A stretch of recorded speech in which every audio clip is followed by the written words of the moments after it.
Hello and welcome to 100% maths. आज हम करने जा रहे हैं क्लास 10th का चैप्टर नंबर 6 ट्रायंगल्स।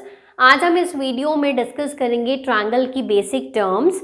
हम सिमिलैरिटी के एक्सप्रेशन को किस तरह से लिखते हैं और क्या गलतियां करते हैं लिखते वक्त, वो भी बताऊंगी। और साथ ही साथ डिस्कस करेंगे बीपीटी थ्योरम की स्टेटमेंट, साथ ही उसका प्रूफ, और साथ में कन्वर्स ऑफ बीपीटी भी डिस्कस किया जाएगा। तो आज की वीडियो इन बेसिक्स को समझने के लिए बहुत इंपॉर्टेंट है क्लास 10th के लिए, तो इस वीडियो को लास्ट तक ज़रूर देखिएगा। आइए वीडियो स्टार्ट करते हैं। तो स्टार्ट कर रहे हैं ट्रायंगल की बेसिक टर्म्स के साथ। अब ट्रायंगल होता क्या है? इट इज़ अ 3-साइडेड फिगर, ठीक है। इसमें 3 साइड्स होती हैं, ए बी बी सी सी ए। ये देखो, ये ट्रायंगल ड्रॉ किया है, 3 साइड्स हैं इसकी। अब 3 वर्टिसेस हैं ए बी सी, ये A B C 3 vertices. It has 3 angles, angle A, then angle B and angle C. ये हमने ऑलरेडी छोटी क्लासेस में पढ़ रखा है। Sum of all the angles of a triangle is equal to 180 degree. तो angle A plus angle B plus angle C is equal to 180 degree, ठीक है। अब मेन टॉपिक पे मूव ऑन करते हैं, that is our similar figures and similar triangles, ठीक है। अब सिमिलर फिगर्स का मतलब ये होता है कि उसमें शेप सेम होनी चाहिए but not necessarily the same size, ठीक है। अब शेप तो सेम होनी चाहिए। लाइक हम 2 फिगर्स ले रहे हैं, 2 हमने सर्कल्स लिए या 2 हमने ट्रायंगल्स ले लिए, ठीक है। ये 2 सिमिलर फिगर्स हैं बट इनके जो साइज हैं वो डिफरेंट हो सकते हैं, ठीक है। ऐसी फिगर्स को हम बोलते हैं सिमिलर फिगर्स। उसके बाद आता है मेन टॉपिक, सिमिलर ट्रायंगल्स। अब 2 ट्रायंगल्स को हम सिमिलर कब बोलते हैं, उसके लिए 2 कंडीशंस होती हैं। The first one is their corresponding angles should be equal. Like for example, हमने लिया A, B, C और P, Q, R 2 ट्रायंगल्स ले लिए। अब ये सिमिलर कब होंगे? जब इनके करस्पॉन्डिंग एंगल्स इक्वल होंगे। मतलब A जो है वो P के इक्वल होना चाहिए, B जो है वो Q के इक्वल होना चाहिए और C जो है वो R के इक्वल होना चाहिए। तो A P के इक्वल, B Q के इक्वल, C R के इक्वल। तब क्या होगा? A B C triangle should be is similar to P Q R triangle. The second condition is corresponding sides are proportional. मतलब ये देखो, ए बी की जो A B by P Q, ठीक है, ये करस्पॉन्डिंग साइड प्रोपोर्शन में होनी चाहिए। A B by P Q is equal to B C by Q R then A C by P R, इस तरह से होना चाहिए। तब हम लिख सकते हैं कि ये जो ट्रायंगल ए बी सी है, ये सिमिलैरिटी का साइन है, is similar to triangle P Q R. ये साइन है इज सिमिलर टू का। जैसे कॉन्ग्रुएंसी का क्या होता है? ये वाला होता है और नीचे इज इक्वल टू लगा होता है, ये कॉन्ग्रुएंसी का साइन होता है और ये जो है सिमिलैरिटी का साइन होता है। अब हम देखते हैं इस सिंबॉलिक एक्सप्रेशन का एग्जैक्ट मीनिंग क्या है। नेक्स्ट टॉपिक है हमारा symbolic expression of 2 similar triangles. अब अगर 2 हमारे पास कोई ट्रायंगल्स हैं, या जैसे ए बी सी है, डी ई एफ है, और उसमें हमें गिवन है एंगल ए डी के इक्वल है, बी ई के इक्वल है और सी जो है वो एफ के इक्वल है, और उसकी जो करस्पॉन्डिंग साइड्स हैं वो इस तरह से प्रोपोर्शनल है।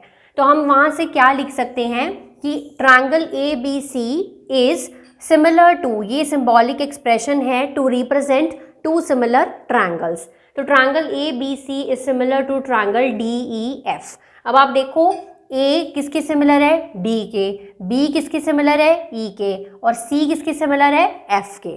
तो हम इसी तरह से लिखेंगे इस सीक्वेंस में। अगर हम इस तरह से नहीं लिख सकते, we cannot write like this, A B C is similar to triangle E D F नहीं लिख सकते, क्योंकि इस सिंबॉलिक एक्सप्रेशन का मतलब ये हुआ कि ये जो एंगल ए है वो एंगल ई के इक्वल है। ऐसा तो नहीं है, क्योंकि एंगल ए जो है वो एंगल डी के इक्वल है। तो इस तरह से हम नहीं लिख सकते।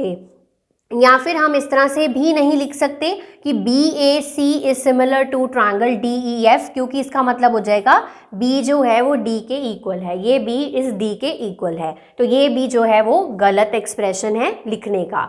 तो हमें बहुत ध्यान रखना है जब हमें इन एक्सप्रेशंस को लिखना है। ये तो होगी एंगल्स की बात। अब ये प्रोपोर्शनल साइड्स कैसे लिखते हैं? देखो, A B by D E, इसकी फर्स्ट 2, ठीक है, ए बी और डी ई नीचे आ गए, ठीक है।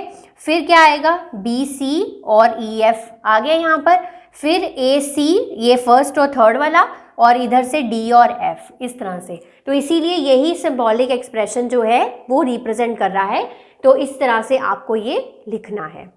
नेक्स्ट आ गया कन्वर्स। कन्वर्स का मतलब है अगर आपको किसी क्वेश्चन के लिए ये चीज़ गिवन है कि triangle A B C is similar to triangle P Q R, तो इसका मतलब क्या होगा कि एंगल ए जो है वो पी के इक्वल है, बी जो है वो क्यू के इक्वल है और सी जो है वो आर के इक्वल है। ये फर्स्ट लाइन में एंगल्स हो गए बराबर।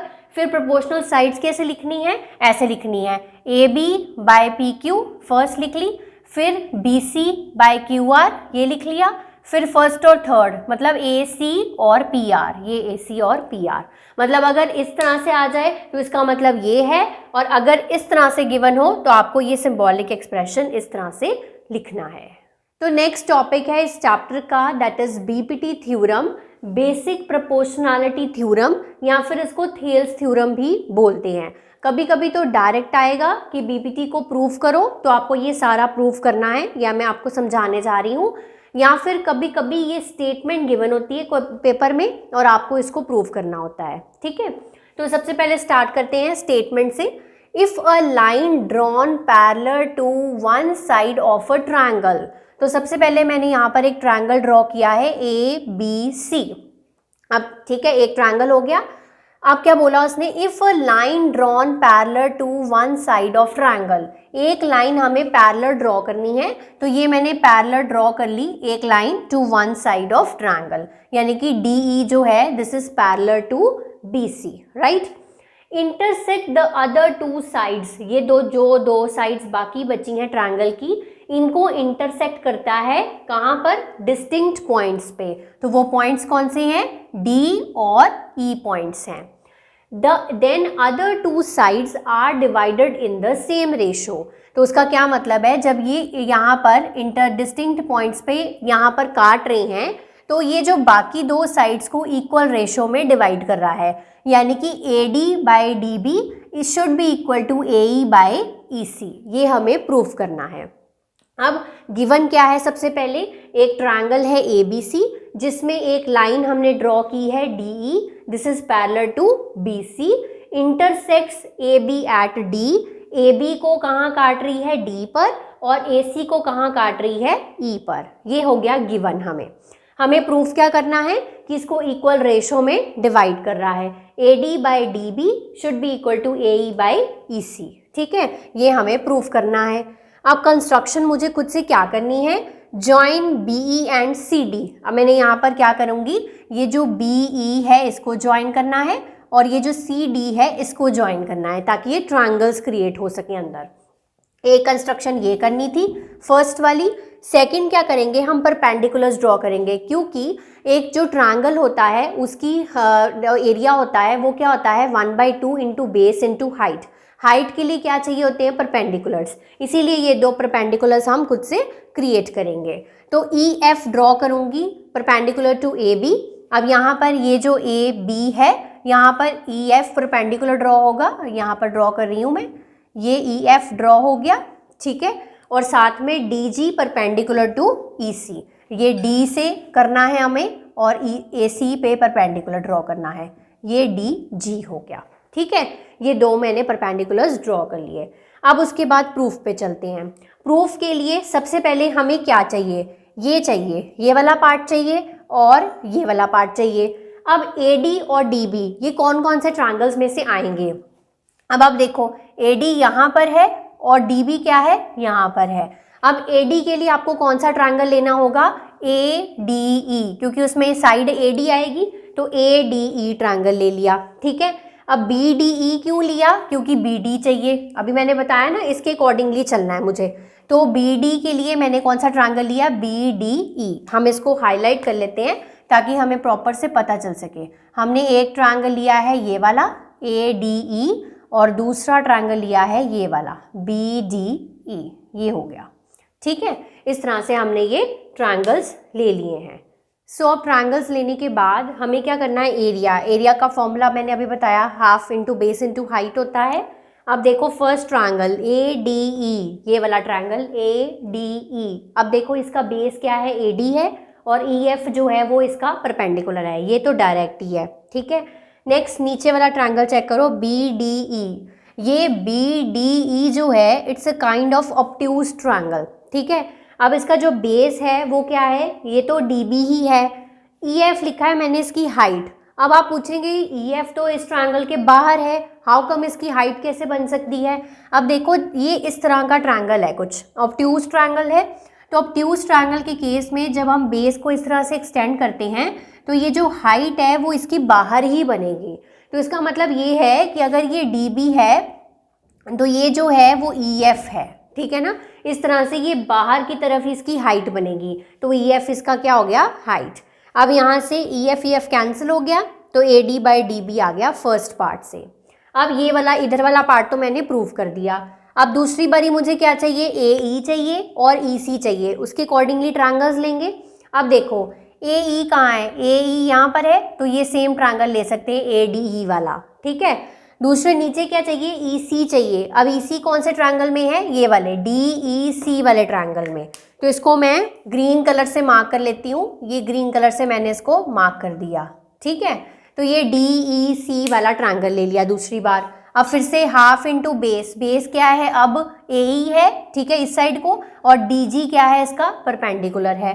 Same way D E C triangle, नीचे वाला ट्रायंगल, अब ये भी ऑब्ट्यूज ट्रायंगल है, इसीलिए जो इसका ई सी है वो इसका बेस है और हाइट इसकी कहाँ है, बाहर वाली साइड है, डी जी इसकी हाइट है। तो अब यहाँ से ये जो डी जी है वो कैंसिल हो गया, तो अब हमें बचा क्या, ए ई बाई ई सी। अब A D by D B भी मिल गया, ए ई बाई ई सी भी मिल गया। अब दोनों को बराबर कैसे करें, अब आप देख सकते हैं ये जो दो ट्रायंगल्स हमने ले रखे हैं डी बी ई और डी ई सी, ये दोनों का बेस जो है वो बिल्कुल सेम है। क्या बेस है इनका, डी ई बेस है।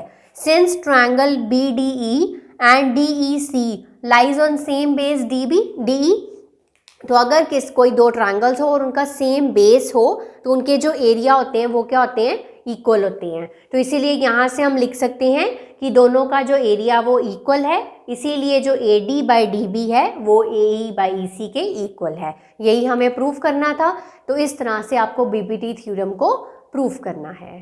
So next topic is converse of BPT, मतलब अब ये जो बीपीटी में हमने प्रूफ किया उसका कन्वर्स अब हमें इसमें प्रूफ करना है।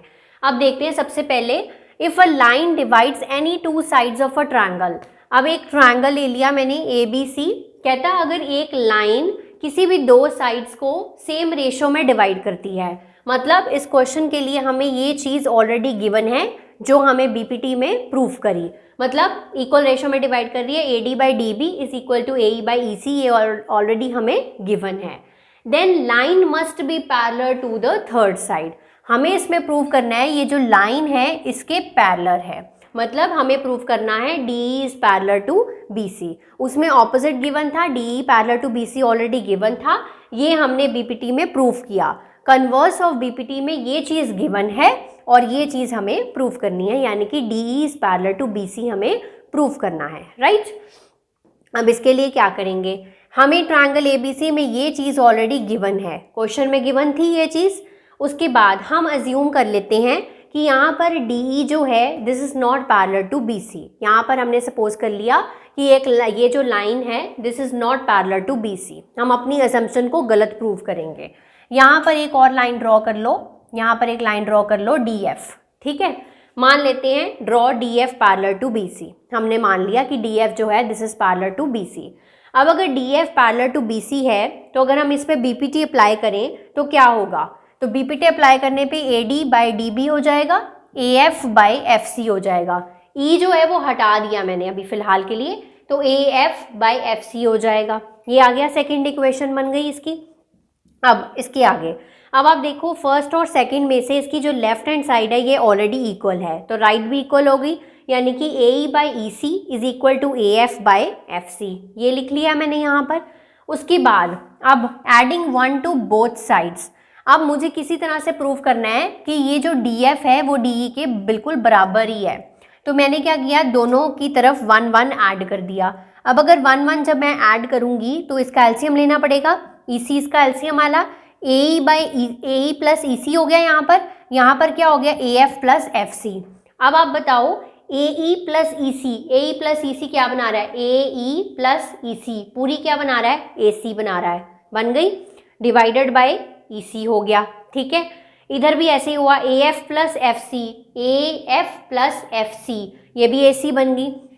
अब उसके न्यूमरेटर्स इक्वल हैं तो उसके डिनोमिनेटर्स भी इक्वल हुए, यानी कि ई सी जो है वो एफ सी के इक्वल है, यानी ये जो है ई सी जो है वो एफ सी के इक्वल हुई, दोनों चीज़ें इक्वल हो गई। अब अगर ये दोनों चीज़ें इक्वल हैं तो यहाँ पर ई और एफ पॉइंट्स क्या कर रहे हैं, कोइंसाइड कर रहे हैं। कोइंसाइड का मतलब है कि ये जो एक ही जगह पर हैं, जो हमने अलग अलग लिए हैं वो एक ही जगह पर हैं, तो हम यहाँ से लिख सकते हैं ये जो डी एफ है this is parallel to B C and so therefore D E is parallel to B C. पहले हमने खुद ही अज्यूम किया कि जब भी ऐसी कुछ चीज़ हो तो खुद ही पहले अज्यूम करना है आपने कि वो चीज़ पैरेलल है नहीं, या वो चीज़ वो नहीं है जो हम इसने पूछा है। उसके बाद खुद की अजम्पशन को रॉन्ग प्रूफ करके हमें इसका कन्वर्स को प्रूफ करना है। तो आज की वीडियो के लिए इतना ही। आज हमने अपना मेन जो है टर्म्स और बीपीटी थ्योरम को कवर किया है। नेक्स्ट वीडियो में करवाने जा रही हूँ एनसीईआरटी एक्सरसाइज 6.2 से स्टार्ट करेंगे ट्रायंगल्स चैप्टर। बहुत इंपॉर्टेंट एक्सरसाइज है, तो कोई भी वीडियो मिस ना करने के लिए आप हमारे चैनल को सब्सक्राइब ज़रूर कर लें और बेल आइकन को भी प्रेस कर लें ताकि जो वीडियो की नोटिफिकेशंस हैं वो सबसे पहले आप तक पहुँचती रहें। तब तक आप इसको प्रैक्टिस करिए, रिवाइज करिए। Have a nice day.